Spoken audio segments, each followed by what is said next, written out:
Hey everybody, it's Hicks, bringing you a video. This is kind of on the off-the-cuff kind of stuff, so if it seems a little rambly, I apologize. Normally I have my speeches well put together, but this is a video about what it means to be vegan.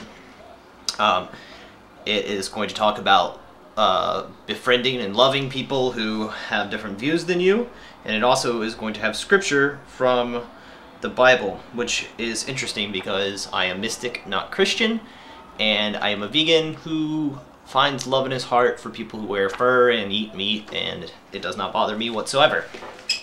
And I'm going to start off with a really short piece of scripture. This is from Matthew 5, if you want to read the entire part of Matthew 5, or the synoptic Gospels are wonderful. I think they're very insightful, so I think people should always read the synoptic Gospels.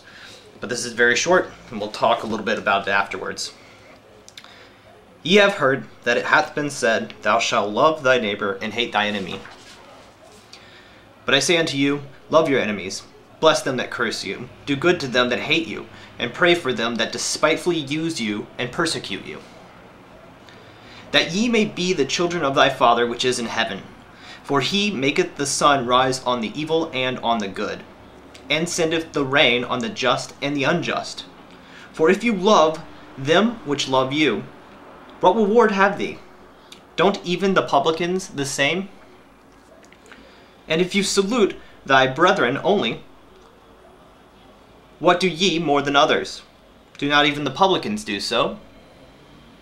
Be ye therefore perfect, even as your Father which is in heaven is perfect. There's two reasons why I want to talk about that little passage.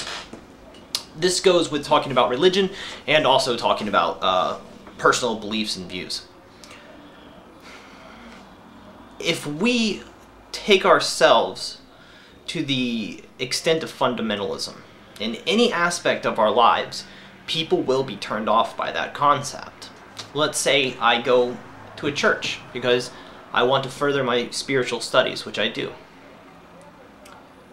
And a priest comes up to me and says, "Hi there, Christian brother." And I explain to him that I'm not a Christian, I'm actually a mystic. And he says, well, okay, I would like to have a discussion with you to help you believe in Christianity as the one true religion. But by the end of this conversation, if you don't believe me, you're going to burn in hell forever. Me knowing myself, and knowing how far I've pushed my spirituality, are now turned off to anything this person has to say to me after that. They're condemning me. They're speaking for God and condemning me before the discussion has even been had, before they know anything about me.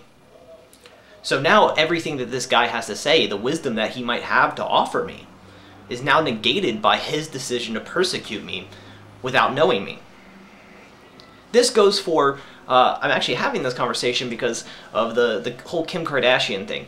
If you think that that form of protest is an efficient way of changing the perceptions of people who don't normally think about fur use or, animal rights or cruelty to animals, it's not. It's very ineffective. If anything, it draws away from the cause. It makes it more of a shock value thing. It does the opposite of what you actually want. So what should we do? What should we do to change the world, to make the world a better place? Not necessarily make the world a place of what we believe in. Just we've followed a path that we feel is right, and we want to share that with people. Well, you share that with people by being a shining light of what it means to be righteous. And what it means to be righteous is not to walk around persecuting other people that you don't think are righteous. I'm righteous, you are not, so listen to me. And if you don't listen to me, unrighteous person, you'll never walk the path of righteousness. People will never listen to you when you talk like that. What you do is, instead, you live a righteous life.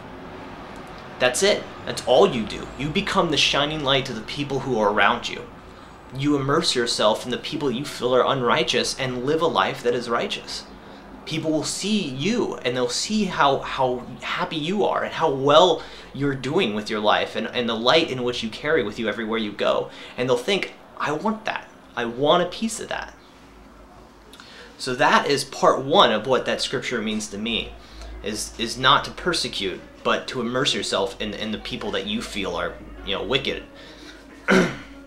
So it's kind of the same thing, you know, you hear about the monks who run off into the woods and live out the rest of their lives praying and being alone and becoming more spiritual. But imagine if in their quest they realize that I have reached a level of spirituality on my own that I really can't go any further with. So now it's time for me to share that with people. So he goes into town. I mean, how much more of a spiritual wholeness is he doing by going into the town with that spirituality and living a righteous life and helping out the youth? He's actually doing a lot more in the realm of spirituality, as we are all one. He's doing much more than he was when he was sitting in the woods.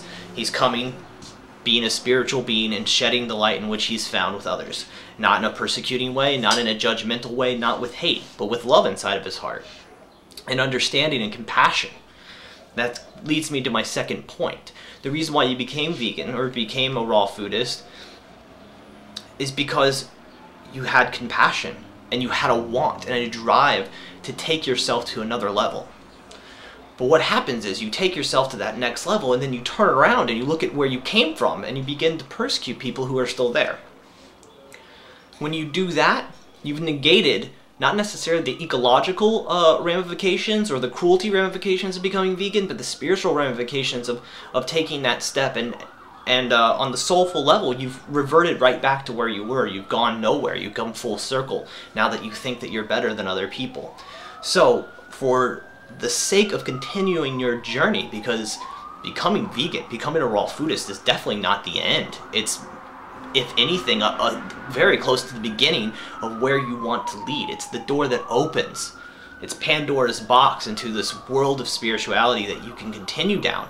So allow yourself the opportunity to continue down the path of spirituality by not regressing back to hating people who aren't like you or being angry at people who are angry with you.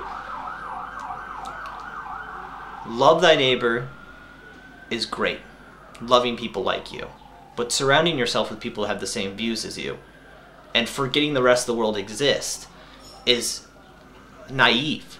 So what you want to do is understand and be objective and see the world through an objective eye. That way you can start to find better solutions to the problems you think there are in the world, and also continue down your path of spirituality. I think I've rambled on long enough. Again, this was really off the cuff. Hopefully I didn't ramble on too long. I hope this helped you out if you are on that path, or if you're thinking about beginning that path. Thank you very much for your time. Questions and comments are always welcome. You guys can find me on Facebook. I'll put my Facebook link in the description. You can always hit me up. I'm more than willing to talk to, help people with any problems that they're having, with any kind of anxieties they're having in their life. Hit me up. I do a lot of studying on scriptures.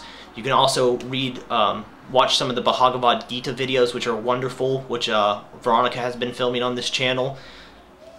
Again, thank you very much. Have a blessed day.